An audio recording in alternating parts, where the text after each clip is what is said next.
Hey guys, what's up? It's Noelle with Baker's Backyard Bounty. The kids are sleeping, so I am out here just kind of trying to take care of this elephant garlic we harvested.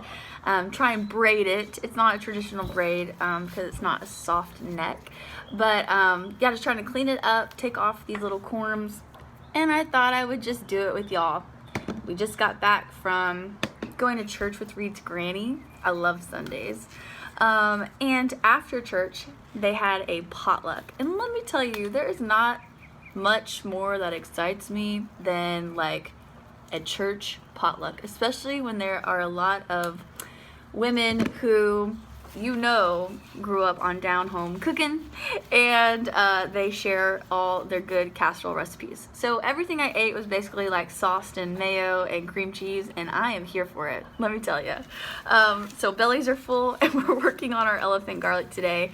So thanks, for hanging out with us. All right, so first step, we pull this out of the ground. It had already escaped, meaning like it put up the central stalk. I have some onion scapes here. I've already cooked with all my garlic scapes, but onion scapes. It looks like this, and this will actually turn into a flower if you let it. But we don't want a flower to develop because we want all the energy to go down into making a bulb, whether that's an onion or our garlic bulbs. So we pop these off, and then I made like a white bean and onion scape dip. I've put these in stir fries. I have put these in tortellini, like just sauteed them or used them kind of like an onion or green onion. So anyways, I did that with the garlic. Now, after it escaped, you know that it's pretty much ready to roll.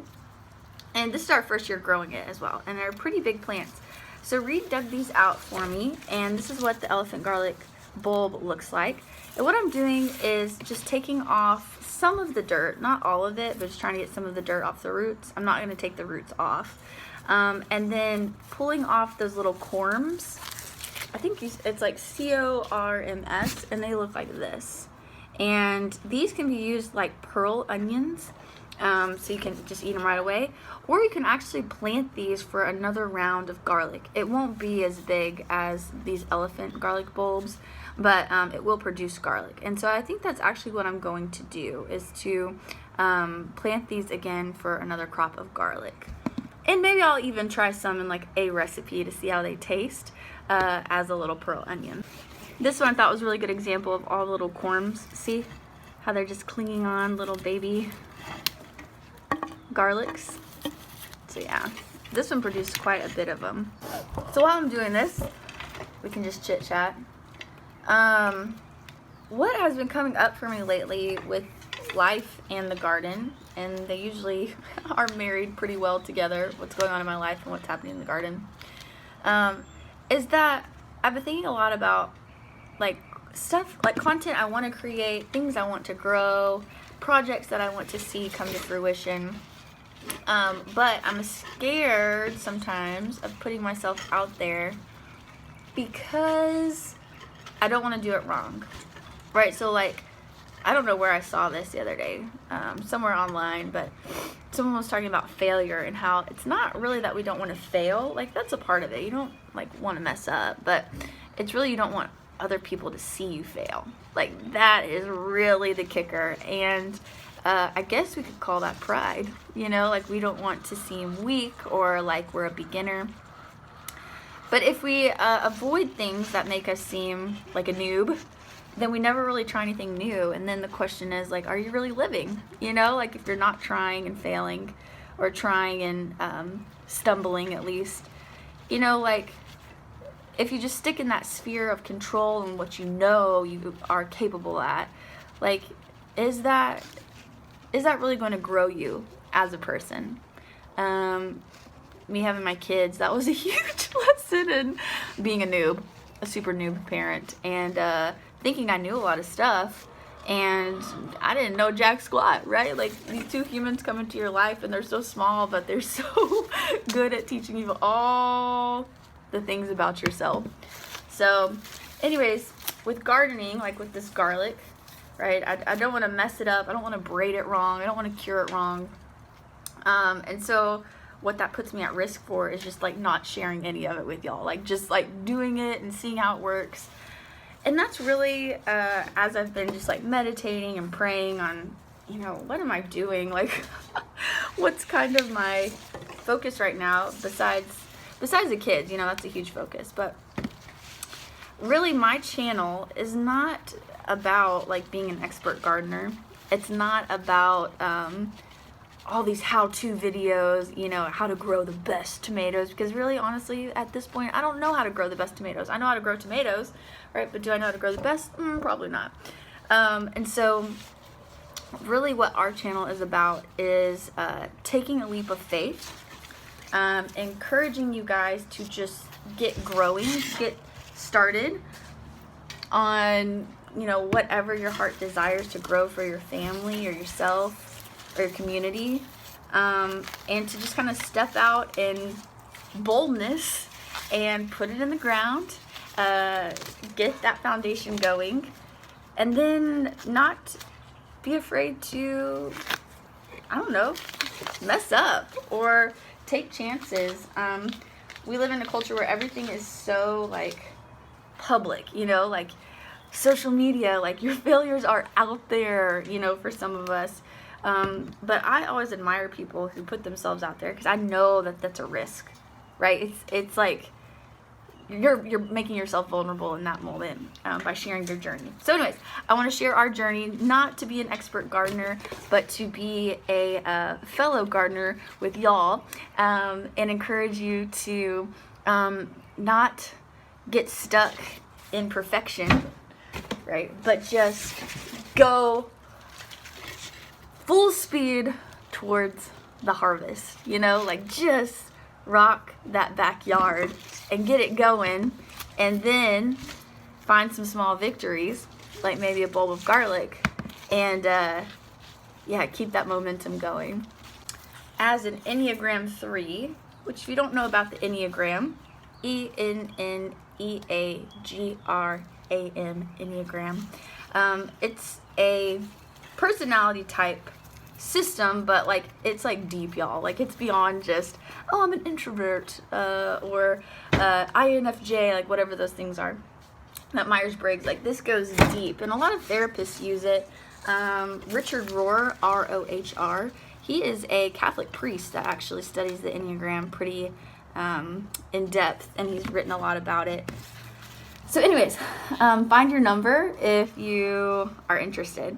I'm an Enneagram 3, and what that means is that I'm an achiever type. I'm a doer.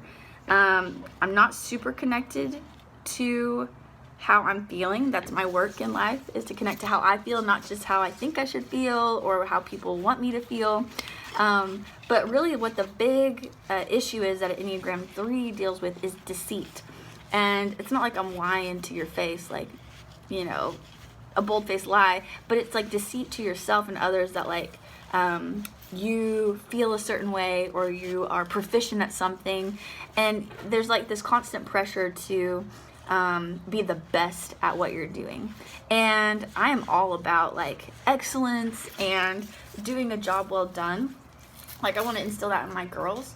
But what that can turn into sometimes is feeling like if you're not going to be the best, then you're worthless, right? Like if you're not going to be an expert, then like why try? And that's something that as I've matured in life at the ripe age of 30, as I've been maturing, you know, that I'm really learning that like it's okay to not have all the answers. It's okay to change your mind. It's okay to say I'm not going to lead that. I kind of just want to kick back and see how things play out. That has relieved a lot of tension within me and within even my relationships, right? Because there's not all that pressure to be the best all the time. So who has taught me the most about that? Well, the garden. Yeah, like there's a lot of things that I don't control, and that is so good for me in the garden, you know, like that's real good for me. So anyways, I feel like this is just turning into like a diary entry, but anyone else struggle with that, like perfection or like not even trying if you think you might fail? Can I get an amen in the comments below? I'm just saying, you're not alone. Back to garlic. So I pulled off kind of like the dried dirt. We harvested these yesterday, so I just kind of let them dry out for a little bit. harvested the dried dirt, and then I saw how, like, I don't know if elephant garlic is a hard neck or soft neck. It's actually not a garlic. Let's start with that. Elephant garlic is a leek, but it behaves in the same way as garlic. You cook with it the same way as garlic, and it grows in Texas. So holla, I got my elephant garlic. All right, so how I saw it done is you take 3 cloves. So I actually have 8 cloves here, so I don't have a ton. This is kind of like a test run. I bought a 5-pound bag from Haas Tools for my elephant garlic this year. So I have this trio, and I'm going to take some of this garden twine and just go ahead and wrap this up and tie it up. And then I'm going to make my next trio and layer that on top. So let's see how this goes.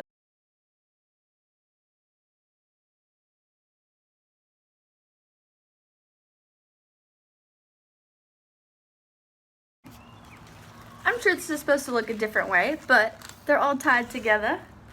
So I'm happy. And the video I watched on how to do this, they actually stuck some lavender in here because lavender and garlic kind of like pop up or are ready to harvest in the garden at the same time. So I might do some of that. But look, my first little garlic bundle to hang up for curing. Now you want to cure it so that the outer layers of the garlic turn into that papery shell that like is what you buy, you know, at the grocery store. You know what I'm talking about.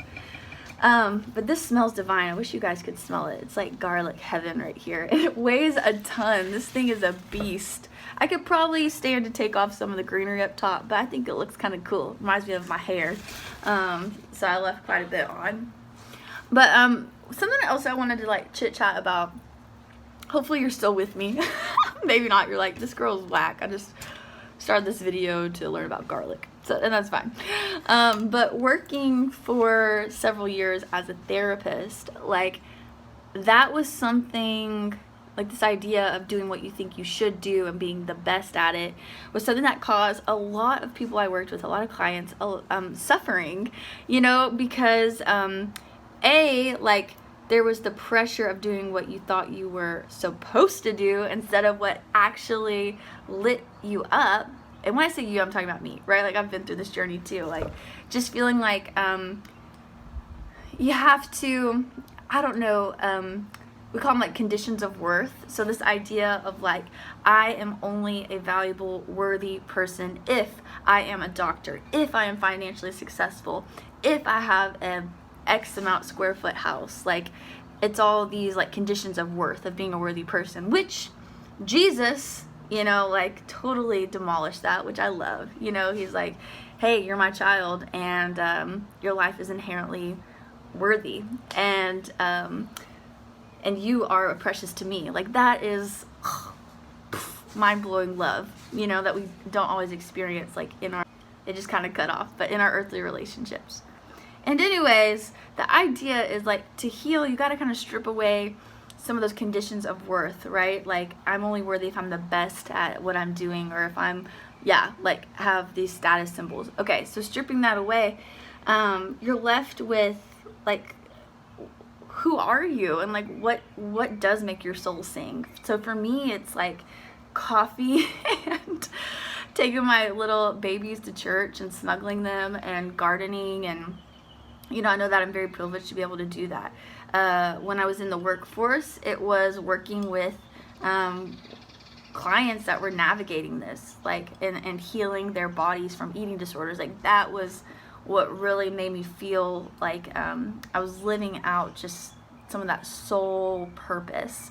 And you know, that will evolve and change over time, but just something to think about, you know, like if you stripped away all the things that you thought made you and like a worthy person and just listen to what lights your heart up and what you're drawn towards and what makes you cry and what breaks your heart, like that really shows you kind of like what your blueprint is and what God has maybe in store for you.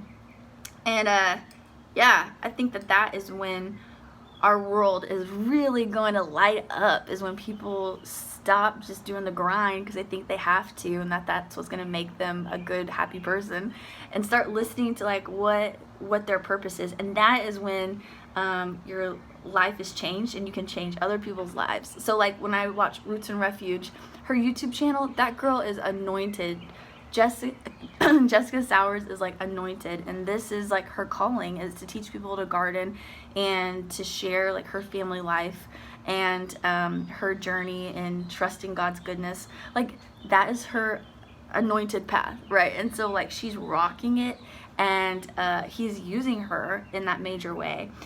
For me, I'm just showing you how to maybe tie some garlic and like what we're doing in our backyard, but I do feel like a calling to teach people to grow their own food in their backyard and not wait for someday when you get acreage, because let me tell you, here in Texas it ain't happening if you don't have bukus of money, because everything's going so fast. So like, don't wait for someday. Don't let your dreams get crushed because the market is insane right now. Like if you have some land, even if you're renting, if you have a patio, like you can make some changes for your family and grow some food and get back in touch with nature, because that is it, y'all. Like we are connected to nature. We've gotten disconnected, and that's why we're all out of whack, I believe. But like nature is efficient, nature is wise, nature honors seasons. There's so much to learn from that, and in the garden. So anyways, here I go soapboxing, but it's cool how just seeing like my work with people translates to my own life, of course, and then into the garden, and sharing these experiences with y'all. All right, I am going to go hang these up somewhere inside, probably in my kitchen, to dry and cure. But thank you guys so much for hanging out with me. May you find the bounty in your own life and all the beauty that it holds, and we'll see you guys soon.